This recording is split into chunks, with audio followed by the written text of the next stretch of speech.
Hi, I'm James Devlin, an avatar for the Beyond the Rituals community. Welcome to today's presentation.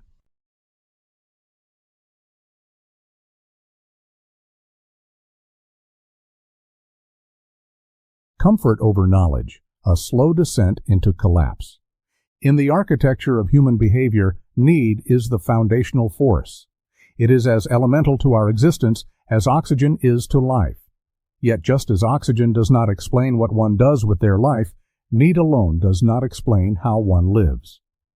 The need for safety, belonging, meaning, or self-worth initiates behavior, but it is our interpretation of those needs that gives behavior its form, direction, and consequence. When this interpretation goes unexamined, we become vulnerable to a quiet but devastating mistake. We begin to choose comfort over knowledge. Comfort, emotional, intellectual, spiritual, offers relief. It soothes uncertainty and provides the illusion of safety.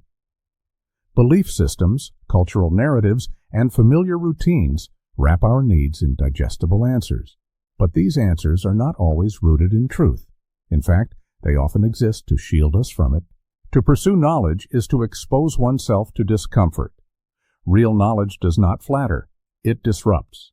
It demands the dismantling of long-held assumptions and the willingness to live without the security of inherited explanations. The pursuit of knowledge grounded in truth compels responsibility, while comfort delays or disguises it. Where societies value comfort over knowledge, belief takes precedence over discernment. Convenience becomes a substitute for understanding. People defend what soothes them, not what withstands scrutiny. And gradually, such a society forgets that it is driven by need at all. But the need remains, and when it is misunderstood, unacknowledged, or misdirected, it continues to shape behavior, often destructively. Fear becomes policy. Identity becomes dogma. Justice becomes selective. The systems meant to serve human flourishing instead calcify around the preservation of illusion. The illusion of the supernatural.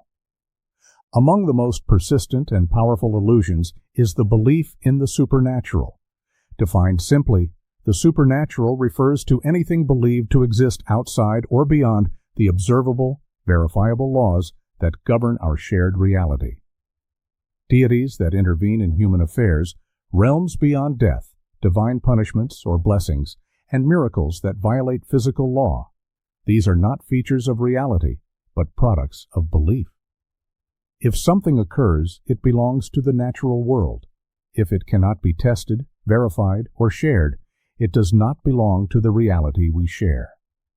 At its least harmful, the supernatural may serve as entertainment or cultural storytelling, a symbolic framework to express wonder, mystery, or meaning. But even in this form, it conditions people to accept comforting narratives without evidence. Repeated exposure desensitizes discernment. The risk of belief. At its most harmful, supernatural belief is institutionalized. It becomes a tool for obedience, moral control, and political power. Religions promise reward and threaten punishment based on unseen realms. Governments justify rule through divine right or prophetic destiny. Social systems demand faith over scrutiny. In these cases, belief in the supernatural does not simply provide comfort, it enforces compliance and suppresses responsibility. People cling to these beliefs not because they are convinced by the evidence, but because they fear life without them. The supernatural eases existential fears: death, suffering, injustice, and meaninglessness. It reassures the believer that there is a plan, a protector, a reward. But these comforts are illusions, and living by illusion, even a comforting one, leads us further from the truth, and ever closer to our social destruction. For many, the supernatural is not simply a story. They were handed it in their most vulnerable moments. Letting it go may feel like losing not just belief, but identity.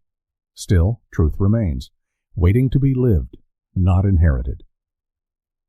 A courageous rejection. Rejecting the supernatural is not an act of pride or defiance. It is an act of courage. It requires us to face our needs directly, to accept that not all questions have answers, and to live without the false promise of being saved. Belief requires affirmation. Truth requires verification. Belief can exist in isolation. Truth cannot. The philosophy of the divine law does not accommodate the supernatural because it cannot be tested, cannot be verified, and cannot guide us toward sustainable, shared understanding.